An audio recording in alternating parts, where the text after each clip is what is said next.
it's a big show. Welcome to the Fade Route It's a big bad show tonight. with DNZ. Yeah, it's a big show. Here are your hosts, Cracking up, telling them lies. DNZ.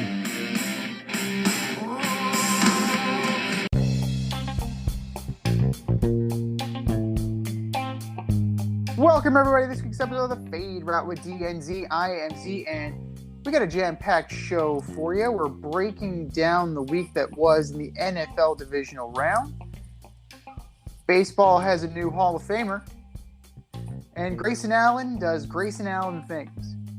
But first, we would be remiss if we did not acknowledge the 2-year anniversary of Kobe Bryant's passing on January 26th, 2020. The sport of basketball misses him. The community of basketball misses him. And he was taken much too soon from us. But, you know, that is life sometimes. And it is, it's sometimes a sad reality. That's for sure. But other parts of realities are that sometimes journeys come to an end, and for one head coach Sean Payton, that journey has temporarily, at least in his mind, has come to an end, as Coach Payton announced that he's going to step away from the New Orleans Saints after a 16-year career there as a head coach.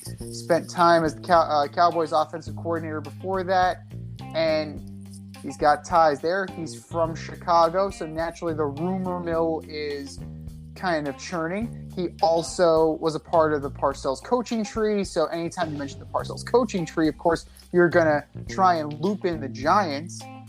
But who's to say where he's going to end up?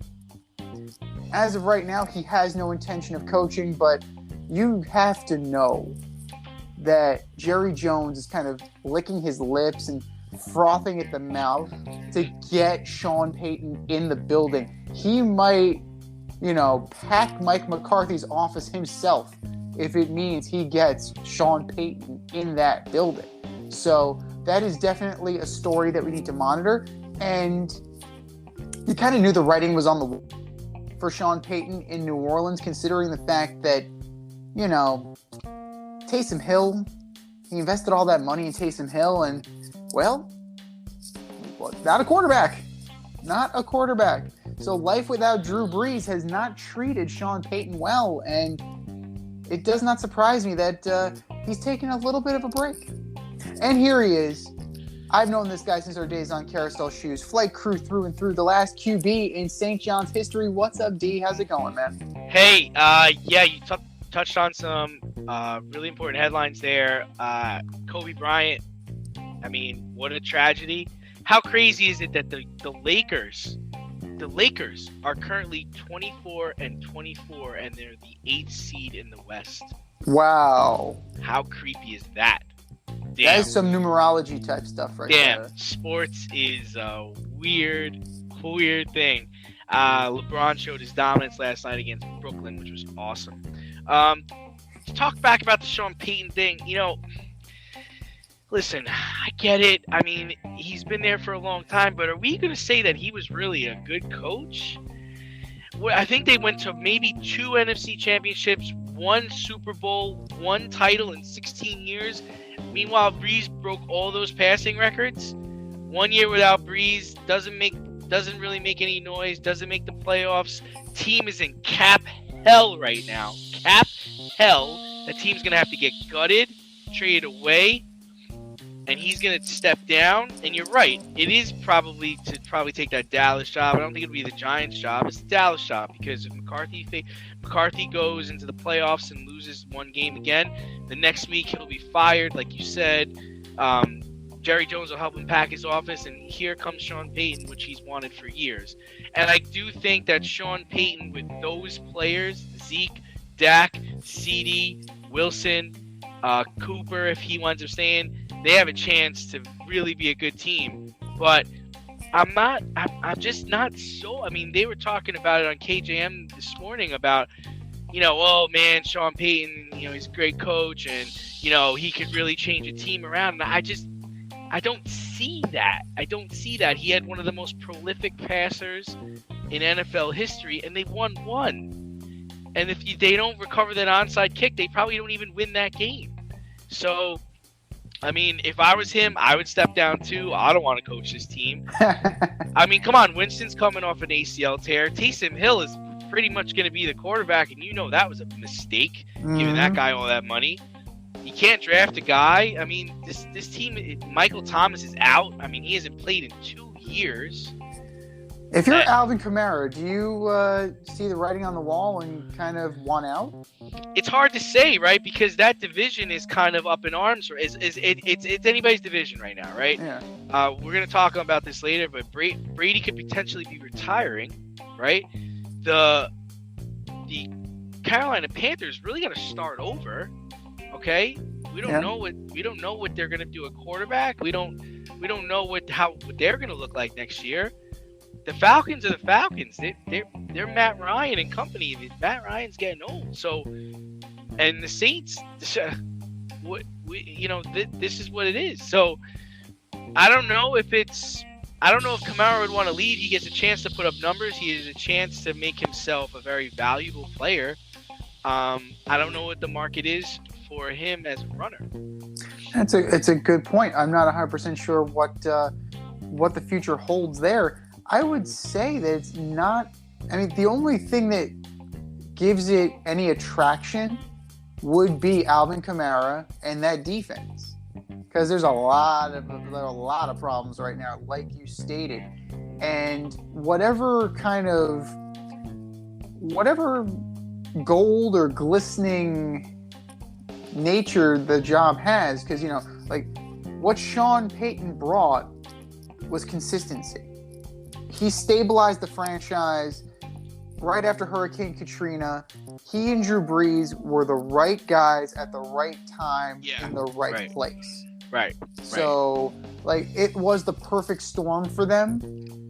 I don't necessarily think, because of the roster, the offensive roster going into next year with either Taysom Hill, Trevor Siemian, or Ian Book, or somebody else, I don't think that it's going to be as smooth of a ride next year as they're hoping for. No, and you would imagine that. I mean, everyone's talking about the Dallas job, but what about the Chargers job? I mean, how about if that guy pulls, another shit season like he just pulled? Man, wouldn't Sean Payton love to work with Justin Herbert and Keenan Allen? That sounds appealing. So, yeah, I don't. And Chicago, I can't see him really going to Chicago. I understand it's kind of like a blank canvas and he can develop Fields, but Fields is not the passer Herbert is. Fields is not the passer Mahomes is. Fields not the passer that Dak is. So if you go to Chicago, you're just gonna have a tough time, and it's not a place where I don't know how well his offense would play out there either. Yeah, I mean, it's definitely, he's out in the elements in the cold in December. Yeah, you gotta run the ball, man.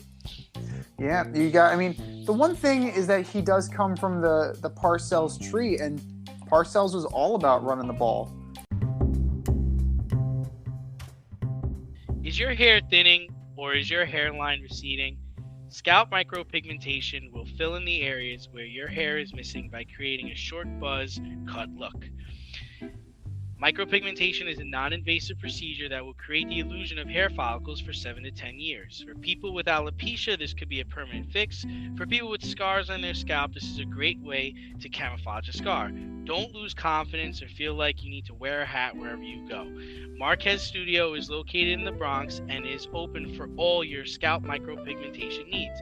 Consultations are free and appointments can be made any day of the week. Get your hairline back with scalp micropigmentation. The Tex and Marquez Studio have over 30 years of hair cutting experience and can assist you with all of your questions. Call to schedule a consultation today, 646-221-8728. You can also visit them on Instagram at Bronx Marquez to see their gallery and view all their satisfied customers. Again, that is Marquez Studio, located in the Bronx, New York, 646-221-8728. Transitioning from what's happening in New Orleans and the surrounding areas of guys not in the playoffs, let's talk about the biggest story of the weekend and arguably the best game. The Buffalo Bills and the Kansas City Chiefs. 25 points. Get this. 25 points were scored between the two teams in the last 2 minutes of regulation time. Think about that. 2 minutes, 25 points total. And eventually the Chiefs kicked a field goal to send the game into overtime and then won the game on a Travis Kelce touchdown on the first possession. The Bills did not get to possess it, did not touch the ball. So did the Chiefs win the game or did the Bills lose the game? Bills lost the game, man. Plain and simple, Bills lost the game. How do you have a receiver have 200 yards of receiving and over 3 touchdowns? Are you kidding me? Gabriel Davis? You don't squib kick it? You kick the ball out of bounds? They get the ball to 25? What are you guys doing? They've got to go. They go 46 yards in 14 seconds and kick a field goal. How do you let that happen? I don't want to hear that that Buffalo would have won if they won the coin toss. Bullshit, man. They were up. They gave the ball back to them. Stop someone. Play football. Football is made up of offense and defense. Stop somebody. Squib kick it. How about this? How about you hold Travis Kelce? Hold him. Don't let him go 5 yards. Let them call the holding penalty. 8 seconds run off the clock. It's a 5-yard penalty, automatic first down. There's no way they're getting downfield in 8 seconds and kicking a field goal. Like, where's your head at? Where's your head at, Sean McDermott? Where's your head? You cannot allow the team to cross the 50-yard line. And you say it was probably the best game of the weekend. I would argue it was the worst. There was no defense. Nobody played defense. People were running wide open. People falling down. It's not even raining. There's no snow. Why are you falling on the floor? Guy gives a little deacon. He's wide open in the end zone, man. I mean, how are you relying on linebacker Milano to cover Tyreek Hill with the game tied? He catches the ball 15 yards downfield and takes it to the house. Does the peace sign while the players are ahead of him. I don't know. I'm sorry to get all fired up, but I couldn't believe what I was watching.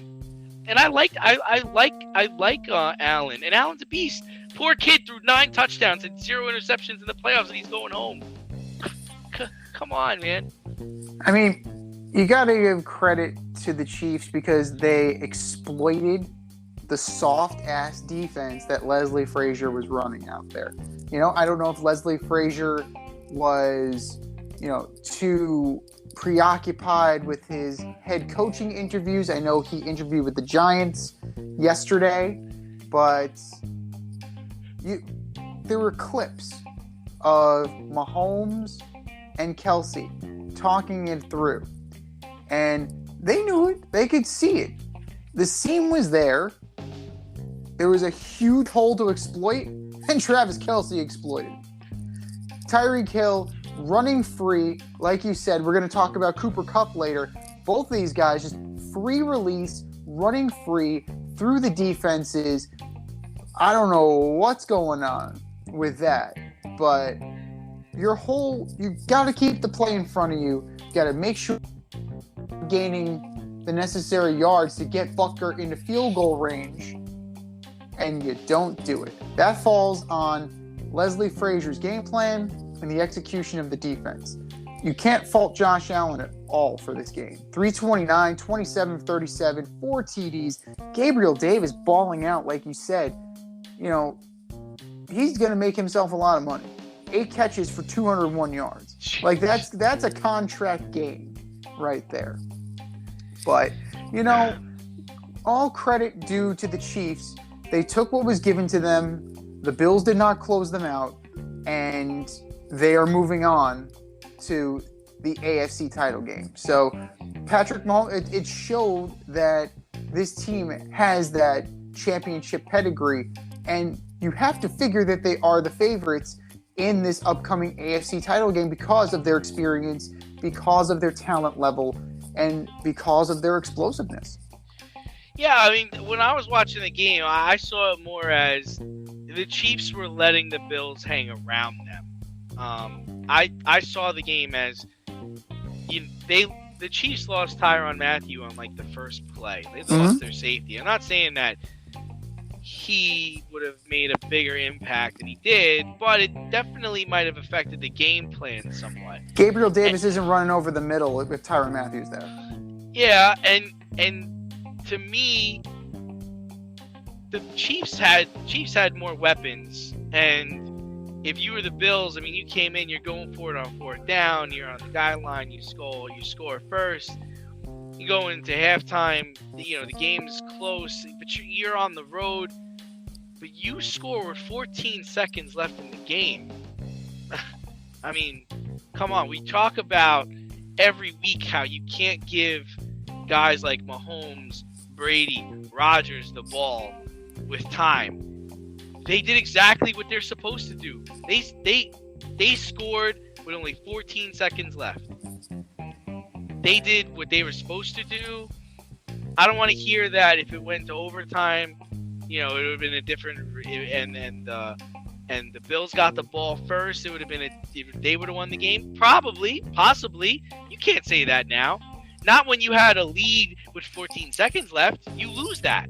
You lose that. You and lose that. What are your thoughts on the argument of now, of course, again, the 2-possession overtime rule is now starting to be, bandied about again because the Buffalo Bills didn't get to possess the ball in sudden death overtime, and they got cheated, air quotes, cheated out of their game. I don't want to hear it. They possessed the ball numerous times through 4 quarters.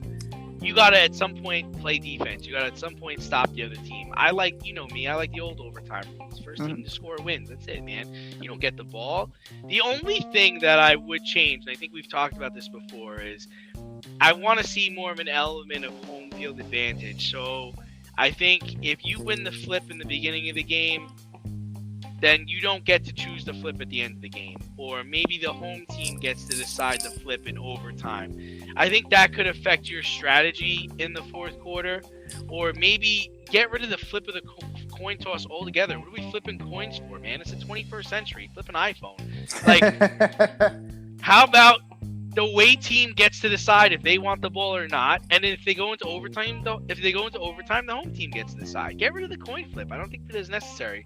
The best thing I always liked was the XFL. You gotta get your fastest guy out there, and he's gotta run down there and get the ball, and then he gets to decide. But no, I'm fine. I'm fine with the overtime rules. That don't touch it, don't change it.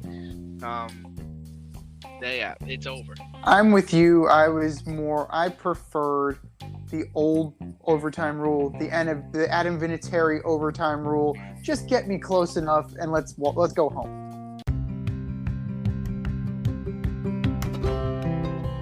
Do you love brownies? Of course you love brownies. But you know what's better than a brownie? A delicious, handcrafted, gourmet brownie delivered right to your doorstep. That's what our guys at Sweet Life Brownie Co. offer.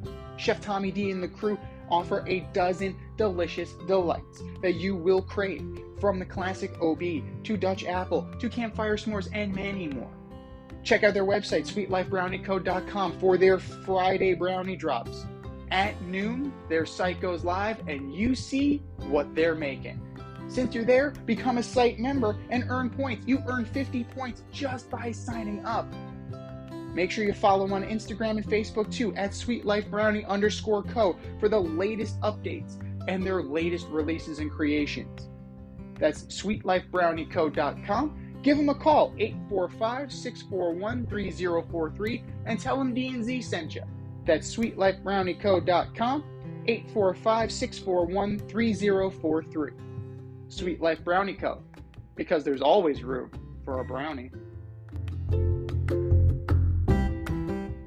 Speaking of a kicker who got close enough and sent people home, Evan McPherson and the Cincinnati Bengals knocked off the number 1 seed Tennessee Titans on Saturday. And Jimmy G, Robbie Gould, the San Francisco 49ers knocked off the Green Bay Packers, also the number 1 seed, on Saturday. Rodgers had 225 yards, but no touchdowns, no picks in the loss and King Henry for the Titans only had 62 yards, while they're passing with Ryan Tannehill, who threw 3 horrible picks, making Mike Vrabel look like a total putz. But who holds more responsibility in their team's losses? King Henry or Mr. Rodgers? I think you know this. I mean, it's Aaron Rodgers, man. You're undefeated at home all season, and you lose to Jimmy G and the 49ers, a team from California. You lose to them in Lambeau Field. The Packers are 7-7 in their last 14 playoff games. Come on, man. You serious? They scored 1 touchdown with their home field advantage. Devontae Adams and Adam Jones. They have Alan Lazard, Randall Cobb. They have all the players that Aaron Rodgers wanted. So what's the excuse this year? They win 13 games every year, and they just can't get to the Super Bowl. And then the other thing is if you're Aaron Rodgers, why should you come back? Why is next year going to be different? And why is next year going to be better? I think they have a quarterback. I think every quarterback has their signature postseason moment, right? Mm-hmm. And I can't think of any that involve Aaron Rodgers. He's 0-4 against the 49ers. Jimmy G did not complete a pass until midway through the second fucking quarter. 1 touchdown in the snow against a team from California. Jimmy G was trying to give the game away. He was throwing interceptions. Players weren't catching the ball. I mean, don't even start. Aaron Rodgers. On offense, the Niners brought nothing. They didn't. You know, George Kittle 4 for 63. Their run game got shut down pretty effectively. Elijah Mitchell 17 for 53. Deebo Samuel, you know, the week previous against the Cowboys, he's looking like Brandon Jacobs out there. Only 10 for 39, 3 for 44 receiving. So he was pretty well neutralized. And it boils down to, at the end of the day, it boiled down to defense. And the Niners did enough, even in the cold, even in the snow, they did enough to stymie Aaron Rodgers, and they sent them home. That's the thing. I don't think they stymied him. See, he was missing people. People were wide open, and he was missing them. He didn't even look at them. He didn't throw them the ball. Passes that he made during the regular season that were easy, nothing. Put it on the numbers. He's throwing low. He's throwing outside. He's not even looking at certain guys. It was awful. It was terrible to watch. This is your bread and butter. You're the number 1 seed. You got a game in Lambeau Field. You got Jimmy G with his broken hand and the 49ers coming to town. On your first possession, you march downfield in 10 plays and score a touchdown. And then you don't score any touchdowns for the rest of the game? What changed? What changed? I don't want to hear it was San Francisco's defense. They didn't do anything that crazy. The only thing that they did crazy was they blocked the punt, right? And that was the biggest thing. They blocked field goal, blocked punt. Field goal, block punt, return the thing for the touchdown. But Aaron missing people. It's all 3 phases of the game. You do have to give them credit for the special teams wins, but they got away from the run game. What the Green Bay touchdown was a rushing touchdown. Yeah, you're right. A.J. Dillon had 7 carries in the game. 7. Yeah. Aaron Jones had 12. It's not like it was 33-10 where they had to pass. This is a closely contested game the entire way through. And this speaks to Matt LaFleur. LaFleur. The loser LaFleur. LaFleur. Yeah, you're throwing the ball all over the field. What was most effective for you? Running the football. He doesn't get it. You have the most complete team in the NFC, right? You had Brady, his line was injured. Antonio Brown went AWOL. Godwin's gone. Godwin's gone. Jimmy G has half a hand. This is it. If this was any time, the only team that could have possibly given you a run for your money was the Rams. And the Rams would have to come to you. So you're in the driver's seat. I am firmly in agreement with you on that. The Green Bay Packers were in the driver's seat, and they blew it. You go into halftime and the score is 7-0, and you're the Green Bay Packers. We got a problem. Burn the game plan and let's start over. We need to go out there and change shit up. No, totally. Well, let's flip it to the AFC and let's talk about Titans and Bengals. You have Derrick Henry. He rushed the ball 20 times, only for 62 yards. Deontay Foreman had just as much production on a fifth of the carries. He only carried the ball 4 times, and it's not like Joe Burrow lit up the passing yards, but he got sacked 9 times. 9 times. You sack a guy 9 times and you lose the game. When you let Ryan Tannehill throw the ball, 15-24, not awful. I mean, it's not great, but it's not awful. 220 yards, okay. But your first pass is a pick, your last pass is a pick, and you got another one in there somewhere. It really this falls on Todd Downing. What the hell are you doing? And you know what? Go even further. It falls on Mike Vrabel. You hear what's going on in the headset. It's like, we're throwing the ball. Why the fuck are we throwing the ball? Derrick Henry's here. No, you're not throwing the fucking ball. Turn around, hand the ball off to Derrick Henry. That's why we have him. But the only thing I will say for the Titans, and I was talking to a good friend of mine about this, was, to me, they were not a number 1 seed. To me, they were a team that would have benefited from playing in the divisional round.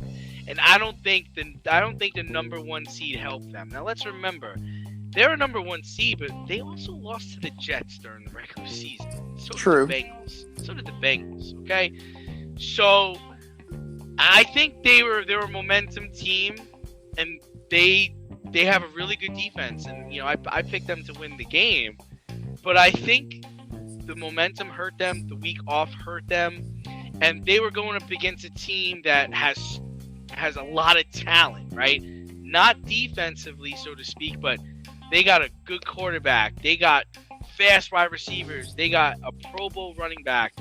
They were going up against talent, and talent prevailed. And they only won by a field goal, but that's all they had to win by. That's all that mattered. No, absolutely. And you know what? Jamar Chase had a good game, 5 for 109, but when you see the stat line of 9 sacks, you really start to rethink not taking Penei Sewell or Rashawn Slater or somebody who won't get your quarterback killed. Yeah. And you're going up against Chris Jones on Sunday. Chris Jones is going to be in that backfield. Yeah. Melvin Ingram is going to be in that backfield. This is going to be a long day for Cincinnati if they do not get this line patched up. And I understand that, you're proud of the fact that these guys are undrafted free agents and 6th-round picks. That's lovely. You're maximizing what talent you have. The problem is you had the opportunity to get an uber-talented guy to keep Joe Burrow from being in traction. I understand that you wanted his college teammate, the LSU to LSU thing. The production was too great, to resist. But if Chase gets shut out, and Burrow gets toe tagged on Sunday, you're going to be regretting that.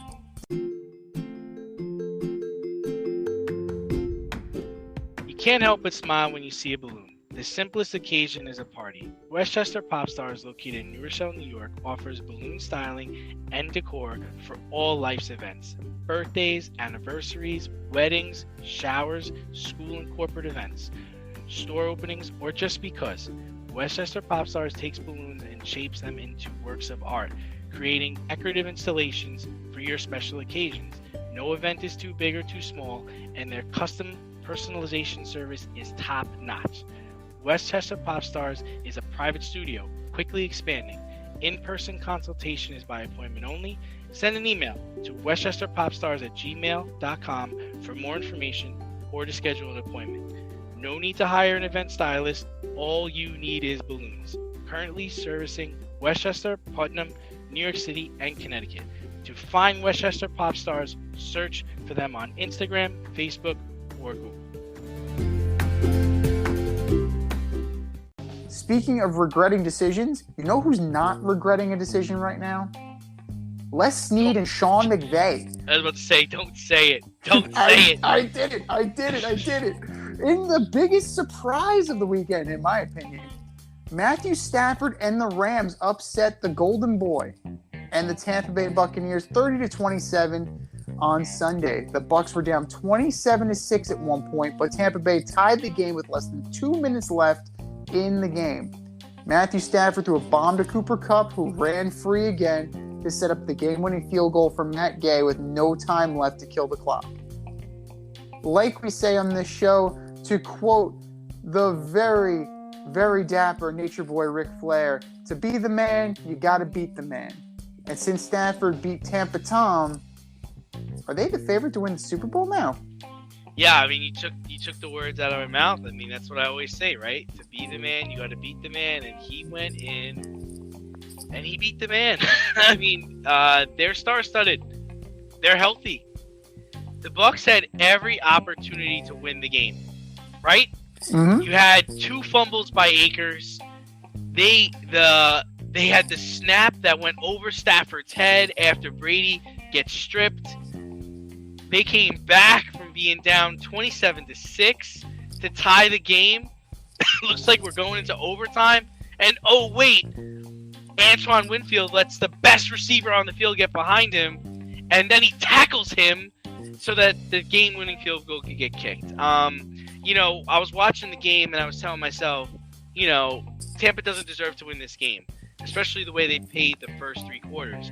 But then I was like, well, wait a minute. The Rams don't deserve to win this game either because they're letting them right back in. You know, what more can you say?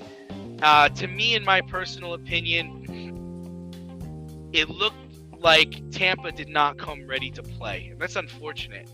That's really unfortunate. You think about Tom Brady and where he came from with New England and, you know, staying focused, watching film, getting ready to play, and that's not what this looked like. This looked like a team that was loafing all week, thought the Rams were going to come in, and, you know, we got Tampa Tom, and Fournette's coming back, Shaq Barrett's going to play, we just stomped on the Eagles, we're going to stomp on the Rams, and that's not what played out. I mean, and then after the game, you hear Tom, and he sounds so disappointed, right? It sounds like he's almost like, I don't even know if I really want to come back. Because I think for him, he's such a regimental person. And I think Tampa is a much more relaxed scene. And I'm not sure if he comes back, that they're going to be able to do better. It's just too much of a relaxed atmosphere. And I don't see him coming back. Well, last year he went to Tampa Bay and he was determined to prove a point. He proved that point. But just because he could stay motivated doesn't mean that the other guys can stay motivated too. Exactly. Because everybody got paid.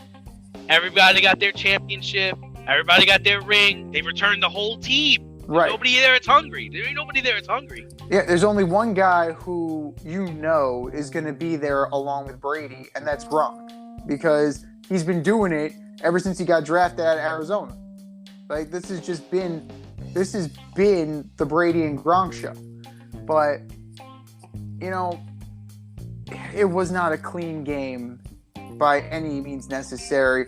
They got to Brady routinely. Tristan Wirfs, huge loss. And, you know, not having Godwin and not having Antonio Brown for all the headaches he caused, you know, eventually that stuff catches up with you. And they definitely were able to get Brady off his spot. He looked rattled. He looked pressured. And he got dropped routinely. Another thing that definitely was a highlight of this was Sean Hockley.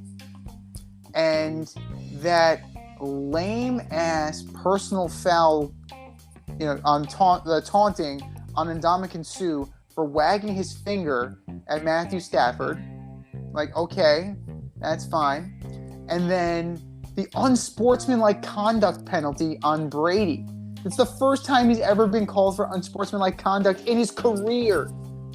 And it happens in arguably the biggest game of his career right now. What are your thoughts on that? Did Hockley call it too tight? Was he calling it just right? What do you think about that? I'm not going to make excuses, but you see Tyreek Hill running down the sideline giving the peace sign to the players he's passing. Is that unsportsmanlike conduct?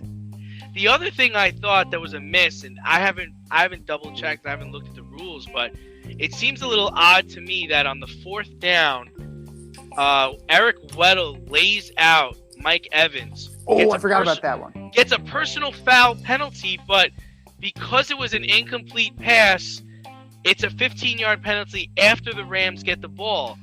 So does that mean if there was a personal foul against the quarterback, that the Rams would still get the ball too? How does that work, right? Like, let's say Brady threw a pass and then he got hit after the play, and that was a personal foul. Don't they get 15 yards and keep the ball? Why is it different if it's a pass? No, it's a great question. I mean, I thought they missed that. I didn't see anybody talk about it after the game, but I was like, wait a minute, how does that personal foul work? If, you know, does the receiver get less of a benefit than the quarterback does? Well, we know that's true, but that's neither here nor there. But it should have benefited. It definitely should have benefited Tampa.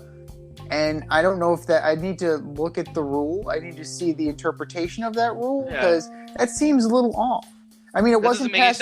It was pass. It wasn't pass interference because it came after the play. That's true, but I don't know. It seems a little wonky to me. And like you, I was watching the game with my girl, and I turned to her, and she turned to me, and we were like, what? Yeah, I would think that rule needs to change ASAP if that's really the rule. I mean, why? If it's a personal foul, it's a personal foul. Why would you change possession? But to go back to your question, I'm not going to say personal fouls really change the game. I don't know what was said or what was done. You got to let the guys play, especially in this game. You gotta kind of swallow your whistle on some stuff. Yeah, because that Ndamukong Suh finger wag cost them 15 yards, and I think 2 plays later they're in the end zone. So, like, that's a little egregious, and that's something that needs to be cleaned up. Looking to break into broadcast media, web development, social media marketing, or filmmaking? Then CSB is the program for you. From day one, you'll be trained hands-on by industry pros like friend of the show Rob Adams, whose goal is to get you trained and get you working in months, not years. CSB offers 8 and 16-week programs in small class sizes designed to give you the personalized attention you need. If you can make it in person, there are 5 East Coast locations. If you can't, they offer virtual classes too. How great is that? And once you graduate, you become part of the alumni network that gets you to the front of the line. Trust me, I'm an alum myself. Go to gocsb.com today, request more info, set up a studio tour, and who knows, you may very well be on your way to a career in broadcast media. That's gocsb.com and tell them Z sent you. gocsb.com.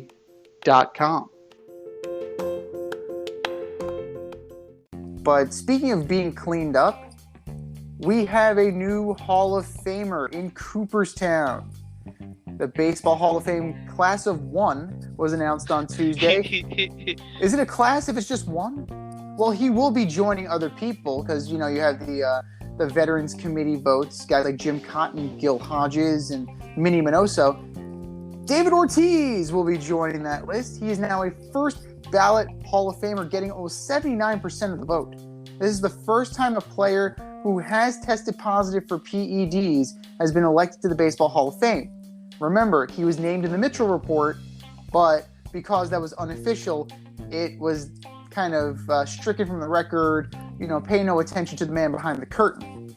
At the same time, Barry Bonds is out, Roger Clemens is out, Sammy Sosa is out, and Curt Schilling is out. So what does this mean for steroid users who are on the ballot? It means that they will get in someday.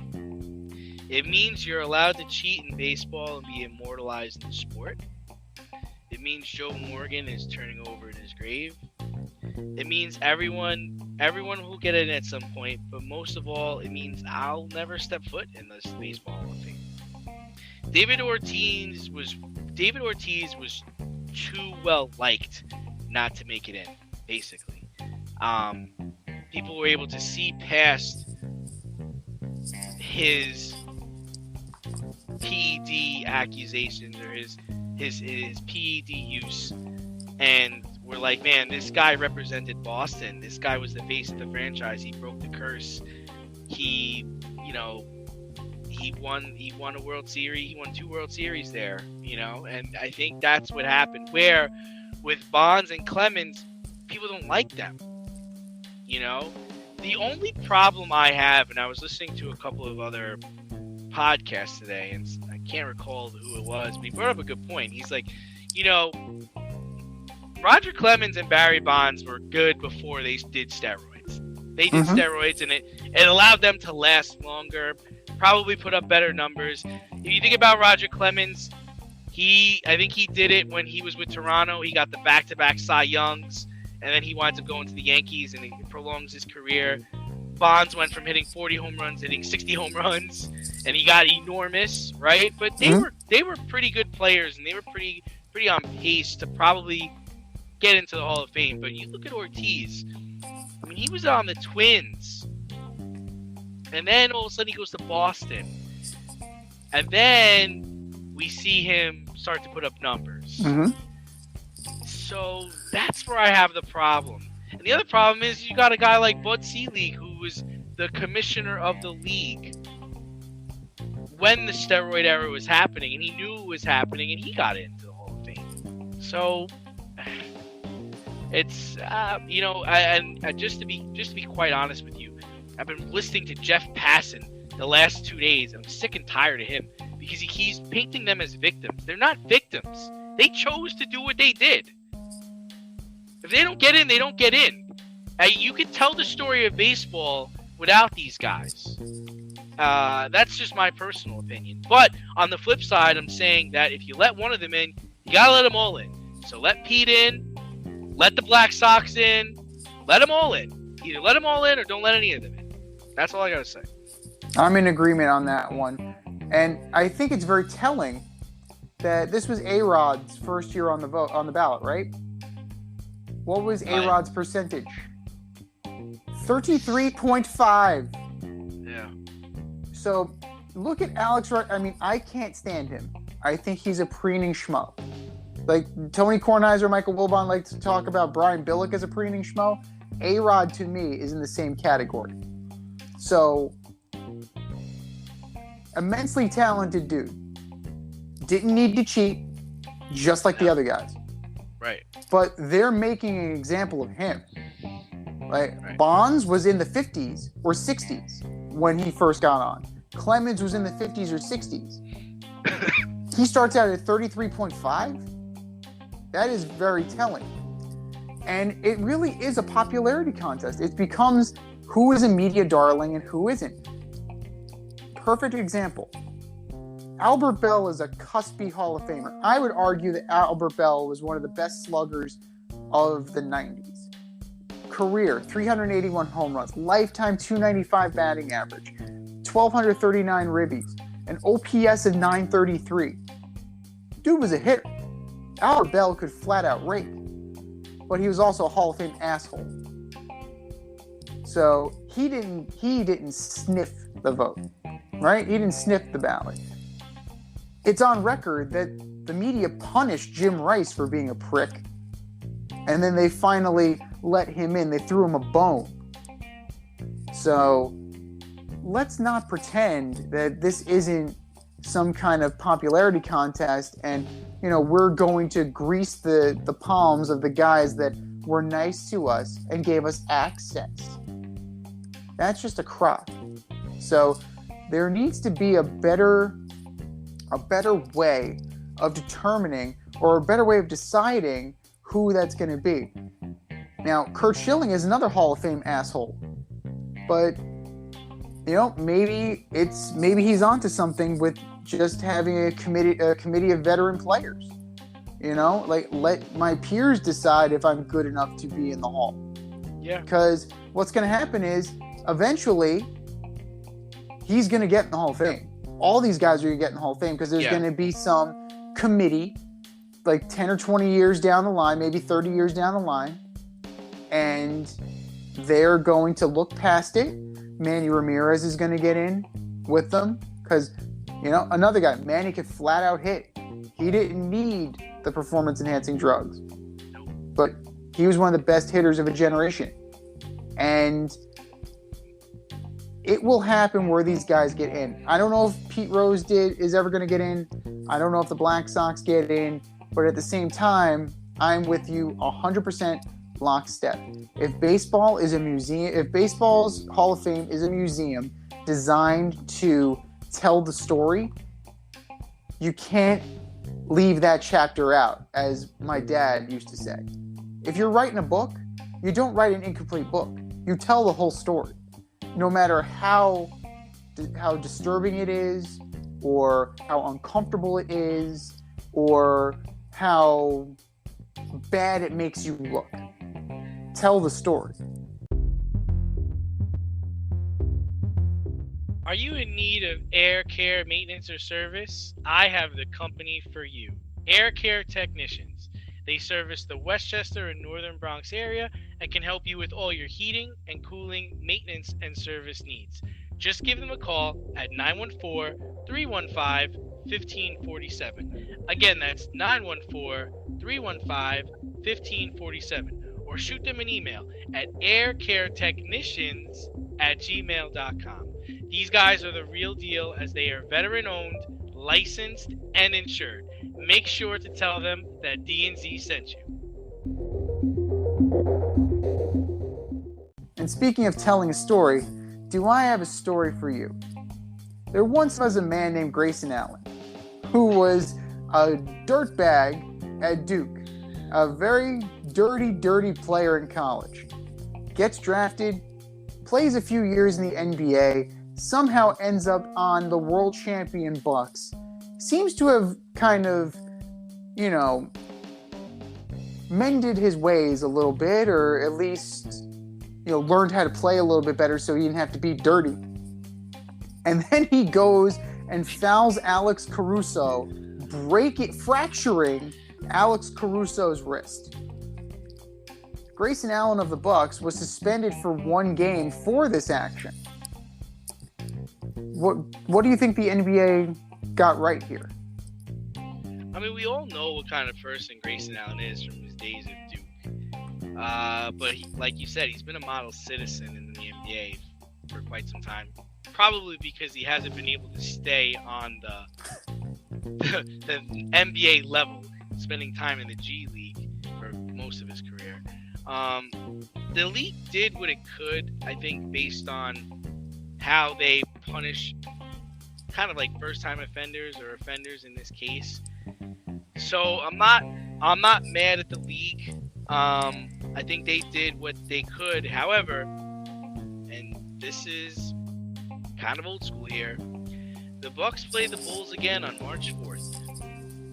If Grayson Allen plays in that game, the Bulls should let him go in for a layup and take care of him. And that's all.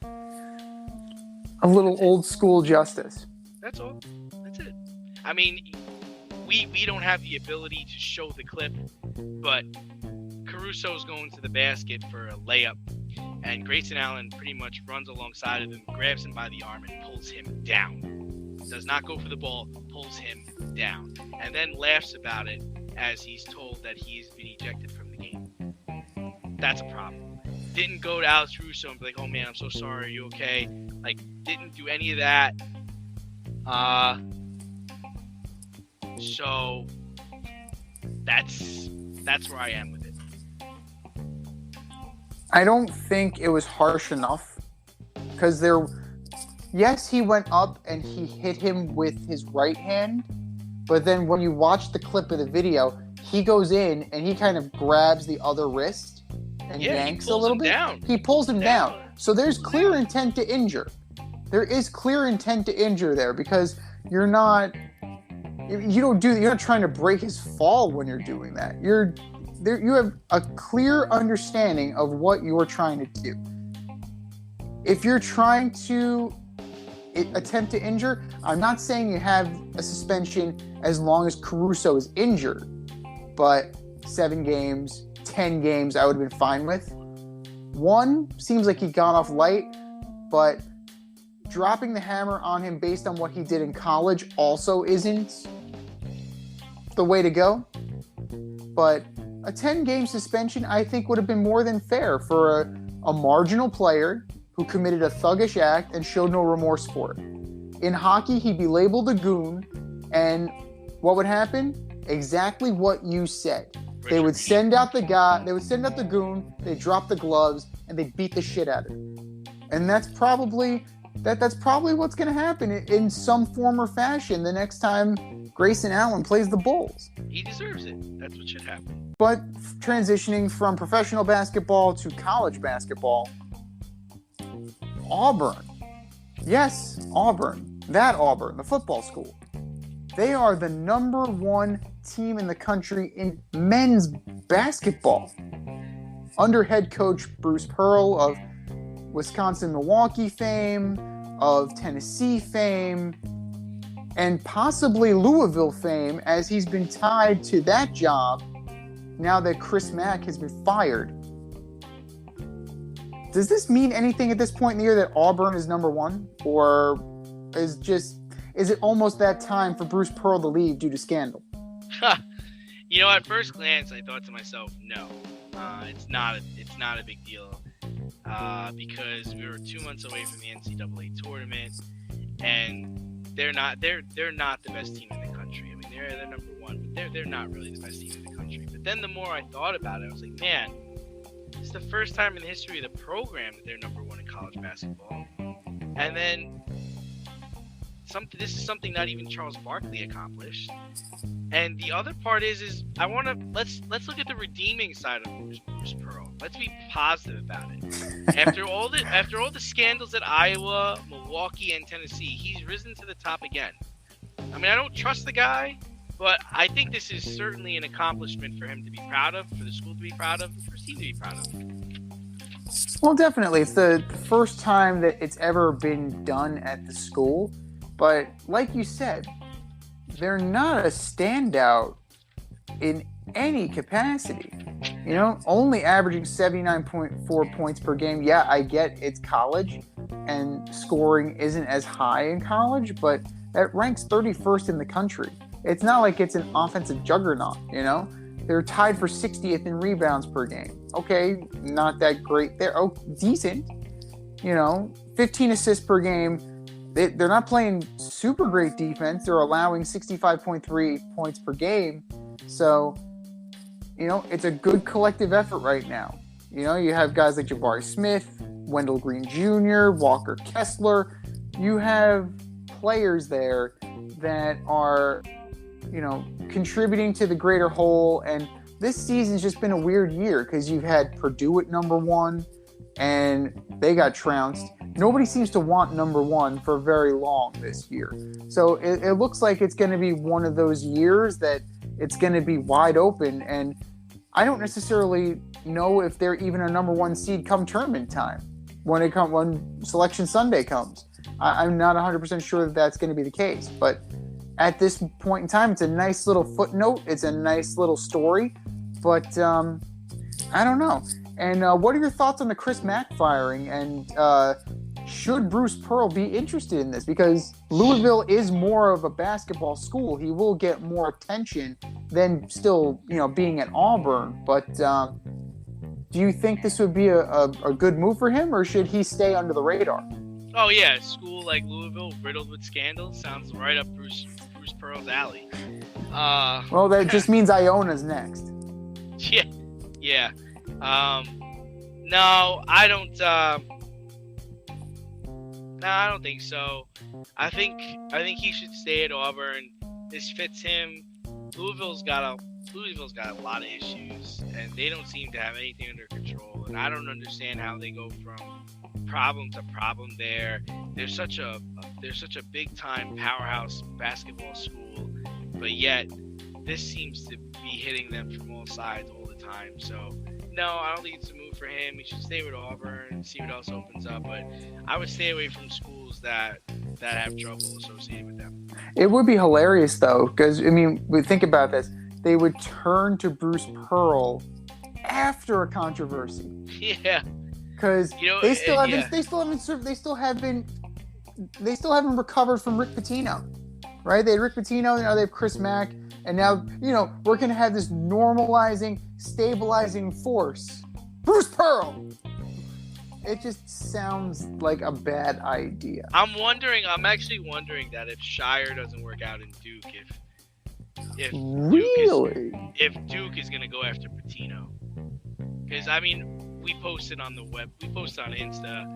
I was at the Iona game a couple weekends ago, and man, Pitino could still coach. He's got the Iona Gales. I think they're 13-3 or 14-3. They're headed towards probably another MAC title, and going to see him in a little school like Iona. He's big time. I could totally see if the Shire thing doesn't work out that Duke is calling. Or maybe even Chapel Hill calls him, right? That would definitely be interesting to see a guy with Pitino's stature.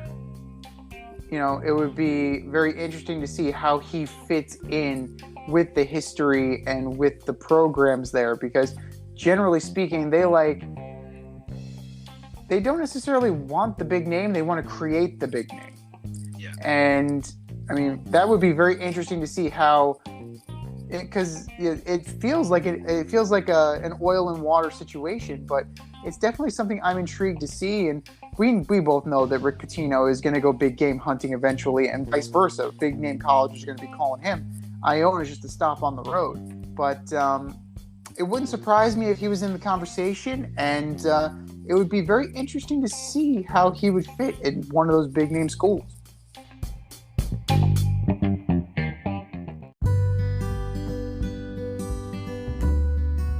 Avoid messy accidents. Get better stopping power with your brake pads. Callahan brake pads. You never know when you'll be driving in the road and there will be a truck tire that you need to avoid and save your family.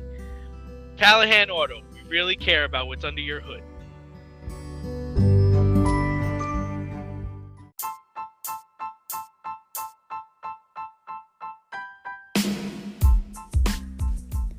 It's time for the mail route on the Fade Route. If you want to get featured, hit us up, faderoutemail@gmail.com, or slide in those DMs at Fade Route Podcast on IG, or drop us a line on our Twitter page at Fade Route DNZ.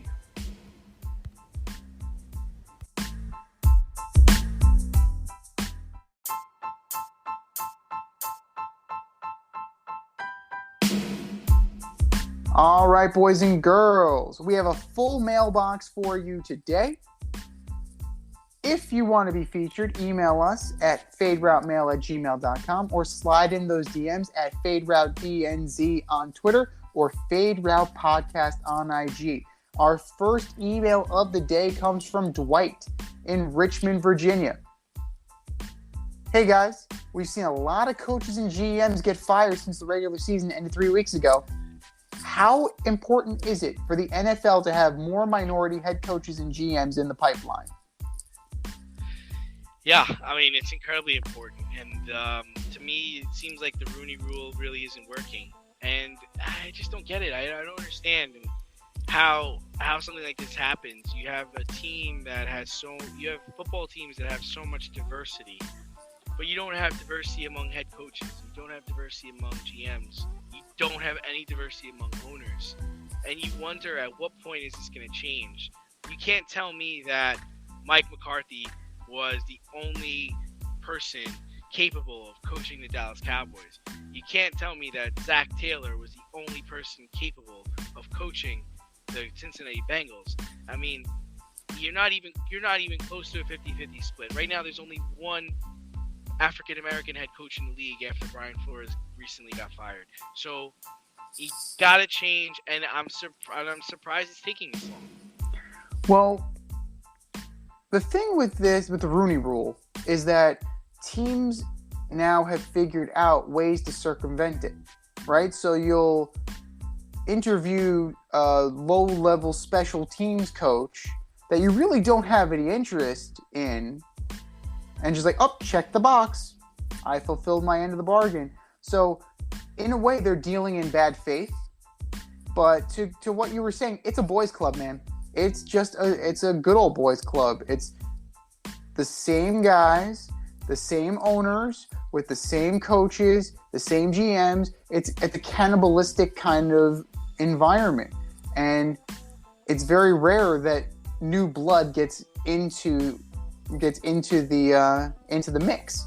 So what you need is a reinvention of the Rooney Rule to where, you're not just using it as a formality. And I don't know how that looks, but it's something that needs to be addressed, and it needs to, whether it is the Fritz Pollard Alliance that is helping them write the rule, or if it's just, because now you have Chris Greer, you have Mike Tomlin, you have some very well-respected assistant coaches that are African American and Hispanic. You have more diversity at the middle management level, but you need to get them on the higher level. And maybe you need some inclusion from these folks and get their input on how to write this rule so that it can't be circumvented so easily by the guys at the top. Email number 2 coming from Jim in Elmwood Park. Hey, Jim. How's it going? Before the pandemic, Colin Kaepernick and other players caught flack for kneeling during the national anthem.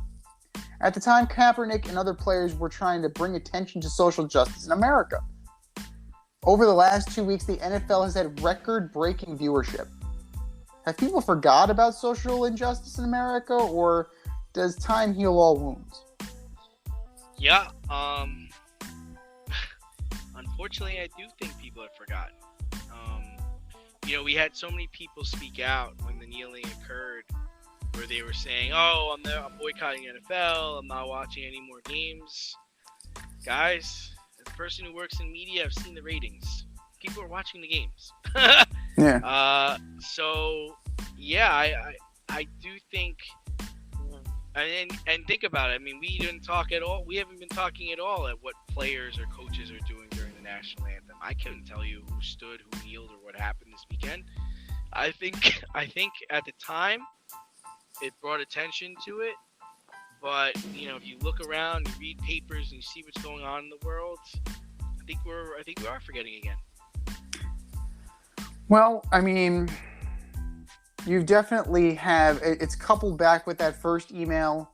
You have a lack of diversity, and you also, if you've been following the news lately, in minor league hockey, there were 2 instances last week of players making racist gestures towards African American players, and both guys got suspended. So this is a systemic issue right now that, it is just we're taking a step back into a very dangerous time right now. And, a lot of that has to do with, we're looking past each other. We're not willing to listen to each other. We're not willing to hear each other on certain issues, social injustice, racial injustice. It's got to be more than a phrase on the helmet. It's got to be a lot more than a phrase in the end zone. And we definitely need to do better as a culture and as a society in that. And sports is a microcosm of that. I think that people haven't forgotten so much is that it's definitely getting hijacked by the messages getting hijacked by people who you don't necessarily want to be spreading these agendas. So it's kind of, if we go back to Colin Kaepernick, for example, somehow got manipulated into a lack of respect for the military and a lack of patriotism, where it was a protest of police brutality, and it was a protest of improper law enforcement. So it's important that we not only hear each other, but we also kind of continue to bring up the issue and continue to clarify so that the message doesn't get hijacked and the story doesn't get hijacked. So that way it's always in the forefront of people's minds. Man, this is a heavy mailbox today. I don't know. What do you think, D? Is this let's see if we can find something to kind of like mellow it out a little bit. Let's see here. Here's one. All right. So from Celine in West Virginia, friend of the show, frequent emailer. Hey guys, it's almost time for the big unveiling. On February 2nd, the WFT is going to pick a new name and logo. The finalists are Red Hogs, Hogs, Warthogs, Commanders, Red Wolves, Wolves, Defenders, Admirals, Armada, Brigade, Presidents, or Washington Football Team. Is there a name you like or a name you think they might be leaning toward? I like the Commanders. I really hope they don't go to the Washington Football Team. I will be so disappointed if they just stick with that name. Commanders could be cool. I'm in for that. I know I've been hearing things about they really like Hogs and Red Hogs, but I'm in for Commanders. That would be my pick if I got to choose. Commanders would be a good one. Brigade is good. I think that it speaks to the military aspect of it, the influence there. Admirals, Armada, it's fine, I suppose, except it's really a naval kind of thing instead of but it kind of is what it is. Defenders isn't bad, but of the bunch, I gotta say Commanders and Brigade are the best. And if anything else, I don't know, Washington Football Team to me is third out of that list. The other ones, like the Wolves, Red Wolves, Red Hogs, the Hogs. Do you really want a pig on the side of your right? Or do you go Cleveland Brown and just go with the maroon helmets? I don't know what you do with that. But I don't necessarily want a hog as my logo.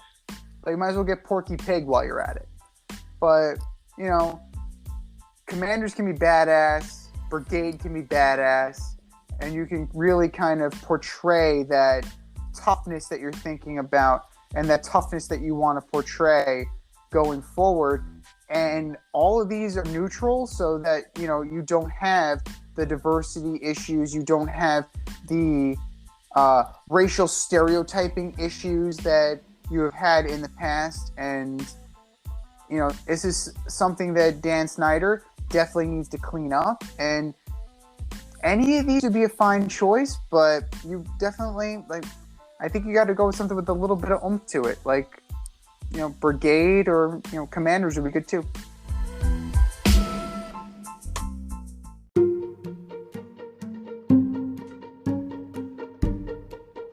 The Fade Store presents the Alleged Superstar of the Week Award.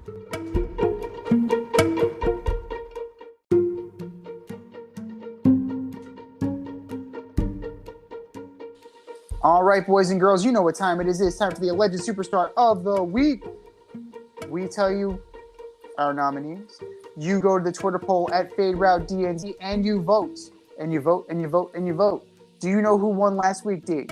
I don't remember, but I think it was a landslide victory. It was a landslide victory. It was unanimous for Mike McCarthy. Congratulations, Coach. You won the ass for last week. Gift baskets in the mail. Gift baskets in the mail, and we may pack your boxes for you to make room for Coach Pate. But I'm just saying. So, who are your nominees this week, D?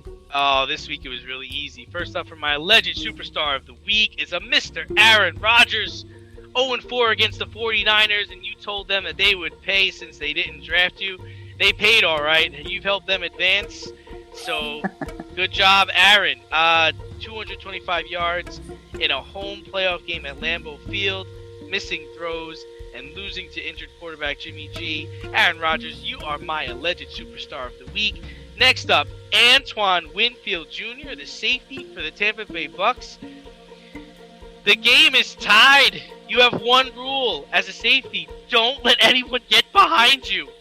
You let Cooper Kupp, who had over 140 yards receiving with a touchdown, get behind you on the most pivotal play of the game. How do you not account for this guy pre-snap? How do you let this happen? Then, after he catches the ball, you tackle him so that the Rams can run the clock out and kick a field goal. Antoine Winfield Jr., you are my alleged superstar of the week. And last but not least, we just talked about him, Mr. Grayson Allen, forward on the Bucks, the Milwaukee Bucks, former first-round pick in NBA and former first-round pick and NCAA champion, pulled Alex Caruso to the ground during a layup attempt, causing Alex Caruso to fracture his wrist. Dirty play, man. Dirty play. It was unnecessary. Grayson Allen, you are my alleged superstar of the week. What say you, Z? All good choices. All good choices, and very different from mine. So I will definitely, kudos to you for that. Like last week we had a little bit of crossover. This week we got some variety for you guys. I'm starting off with Ryan Tannehill for tossing 3 killer picks and shitting the bed against the Bengals, sending Cincy to its first AFC title game since 1988. Ryan Tannehill, you are my alleged superstar of the week. Leslie Frazier, D coordinator of the Buffalo Bills, for calling a soft, predictable defense that Patrick Mahomes and Travis Kelce shredded to a tie and ultimately beat the Bills. Leslie Frazier, you are my alleged superstar of the week. Sean Hockley, for not swallowing the whistle on 2 ridiculous penalties on Tampa Bay and their loss to the Rams. Really? Wagging your finger? That's taunting. Okay, Tyreek Hill is still holding up that peace sign. No problem. He did a backflip into the end zone this week? Did he do that this week? Maybe not. Sean Hockley, you are my alleged superstar of the week. And last but not least, the BBWAA for being the quote-unquote gatekeepers of baseball, yet letting PED user David Ortiz into Cooperstown because he was nice to you. BBWAA, you are my alleged superstar of the week. These are our nominees, ladies and gentlemen. Go to the Twitter poll when it is up and vote. And for our nominees,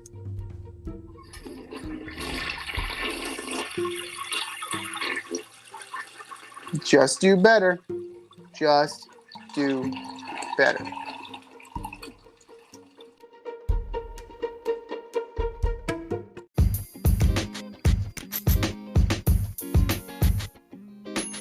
Your favorite podcast has its own merch line now. Go to the Fade Store with DNZ.com today for all your Fade Route merch needs.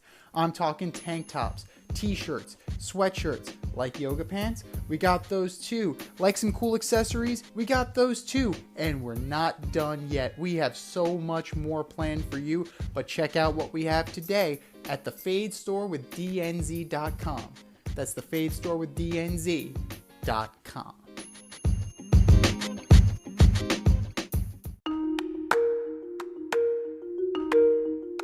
Let's run the option and give you our picks for the week.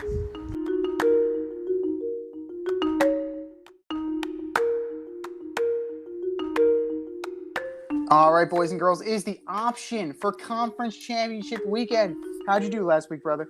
1-3. Same. It was a rough weekend. It was a rough weekend. But we're Well, coming down to the wire. The Kansas City Chiefs, I think they bailed me out. Yeah, the Chiefs bailed me out too. Everything else was just... Oh, wait a minute. I'm sorry. I went 0-4. Just Ooh. realized I picked the Bills. So, thanks, Bills. They really helped me out. I went 0-4. First 0-4 of the year for me. Thank you very much. Well, 1-3 is not much better than 0-4, brother. So don't beat yourself up over it. But here we go. 3 p.m. Sunday, January 30th. The Cincinnati Bengals going to Arrowhead to take on the Chiefs. Who you got? Yeah, I just can't see the Chiefs getting beat by the Bengals again. I mean, I just can't see that happening. And this is going to be their first title game. And pretty much the Chiefs showed up with their briefcases this year. So I got to go Chiefs on this one. It would be a great story if the Bengals went from last place to Super Bowl. But it ain't happening. Sorry. You got Mahomes, you got Kelsey, you got Hill. Chiefs. And 6:30 p.m., the Niners, led by Jimmy G, go into SoFi Stadium to take on the Rams. Yeah, it sucks. I can't believe I'm going to say this, but the Rams are going to win. It's hard to beat a team 3 times in a row. I can't imagine Jimmy G with his busted finger going in and winning this game. I can't see it as much as I want. Right? That to happen. I As want much it as to I happen want so Kyle bad. Shanahan, as much as I want Nick Bosa, as much as I want Deebo Samuel, I can't. The Rams are too talented and they're humming on all cylinders right now. It looks like we're gonna have a Chiefs-Rams Super Bowl. This has been the Fade Route with D&Z. Thanks for tuning in tonight. Catch our podcast on Wednesday nights on Anchor, Spotify, iHeartRadio, wherever you listen to your podcasts. Until next time, stay faded, everyone. We'll talk to you next week.